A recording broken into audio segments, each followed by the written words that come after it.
Wherever you go, whatever you do, throw a little at it. Omax, Vest and Briefs. தாவேக அரசு தேர்தல் வாக்குறுதிகளை வரும் பட்ஜெட்டில் நிச்சயம் நிறைவேற்ற வேண்டுமென புதிய தமிழகம் கட்சித் தலைவர் கிருஷ்ணசாமி தெரிவித்துள்ளார். சென்னையில் அவருடன் நமது செய்தியாளர் நாகராஜன் நடத்திய கலந்துரையாடலை தற்போது பார்க்கலாம்.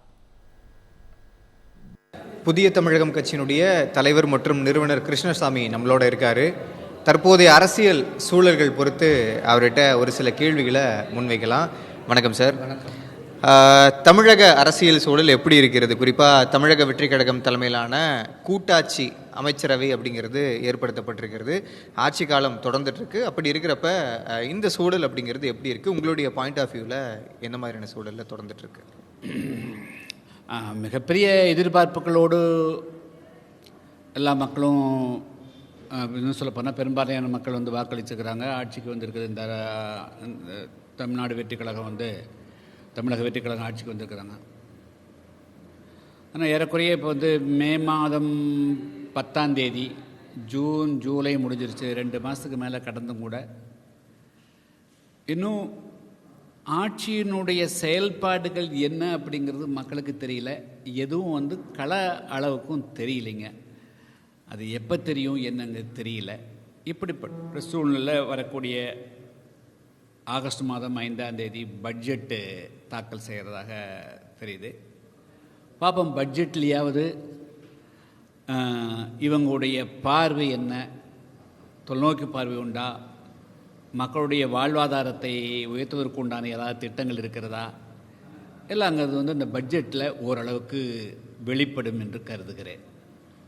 தமிழ்நாடு அரசியல் ஒரு பக்கம் இந்த மாதிரி நிலைமையில் இருக்கிறப்ப, குறிப்பாக மத்திய அளவில், அதாவது நீட் தேர்வு வினாத்தாள் கசிவு தொடர்பாக காக்ரோச் ஜனதா பார்ட்டி டெல்லியில் ஜந்தர் மந்திரில் போராட்டம் நடத்துகிறாங்க.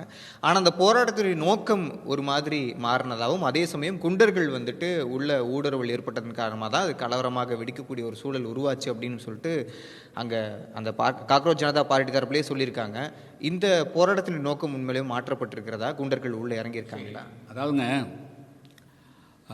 சமூக ஆர்வலர் சோனம் வாங்சுக் அவர்கள் இந்திய அளவில் கல்வி கொள்கையில் மாற்றம் கொண்டு வர வேண்டும் என்று சொல்லுகிறார். அதை யாரும் குறைபாடு சொல்ல முடியாது.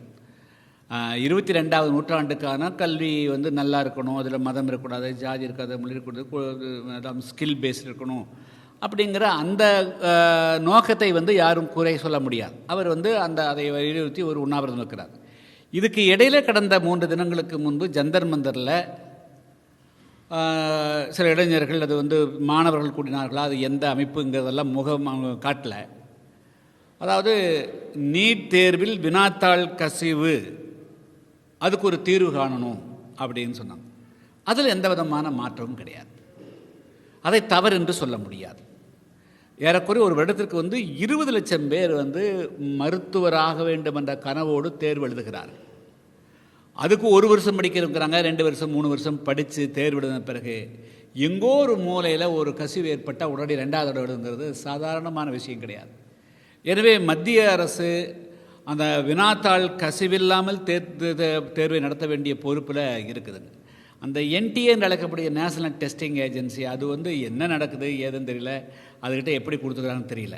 அதனால் அந்த வினாத்தாள் கசிவில்லாமல் நேர்மையான வெளிப்படையான ஒரு தேர்வு நடக்கணும். யாராவது இடையில ஒரு வினா பேப்பரை வாங்கி 10 லட்சத்துக்கு 20 லட்சத்துக்கு வாங்கி அவன் டாக்டர் ஆகிடுறான், விடி படிக்கிறவங்க ஆக முடியுங்கிறது அதெல்லாம் ஏற்றுக்கொள்ள முடியாது. அதனால் அவங்களுடைய கோரிக்கை அப்சல்யூட்லி கரெக்ட். அது 100க்கு 100 இல்லை, 1000 மடங்கு நியாயமானது. அதே சமயத்தில் they cannot keep on changing the goal posts. அவங்களுடைய இலக்கை மாற்றக்கூடாது. முதல்ல இதுக்கு பொறுப்பேற்று அமைச்சர் பதவி சொன்னாங்க. இப்போ என்னங்கிறாங்க, பிரதமர் விலகணுங்கிறாங்க, அமித்ஷா விலகணுங்கிறாங்க. ஸோ இதெல்லாம் அப்போ என்ன ஆகும்னா, அவர்கள் வைத்த கோரிக்கையிலேருந்து மாறுது. இது அப்போ அரசியலாக மாறுது. அதே போக பல வன்முறைகள் நீங்கள் காவல்துறையோட மோதுறது, போலீஸ் வாகனங்களை எரிக்கிறது, அதே போல் ஹைட்ரஜன் ட்ரெயின் எரிக்கிறது. ஸோ இவைகள்லாம் அப்போ வேறு யாராவது சக்திகளோ பல பேர் உள்ளே போந்த மாதிரி தெரியுது. பட் இதெல்லாம் ஒரு பக்கம் இருந்தாலும் கூட அவர்கள் வைத்திருக்கக்கூடிய அந்த கோரிக்கை நியாயமானது. அதை மத்திய அரசு உதாசீனப்படுத்தக்கூடாது. அதில் 100க்கு நியாயம் இருக்குது, அதை வந்து சரி செய்யணும். தமிழ் ஜனம் சேனலை சப்ஸ்கிரைப் பண்ணாமல் பார்த்துட்டு இருந்தீங்கன்னா மறக்காமல் சப்ஸ்கிரைப் பண்ணிடுங்க.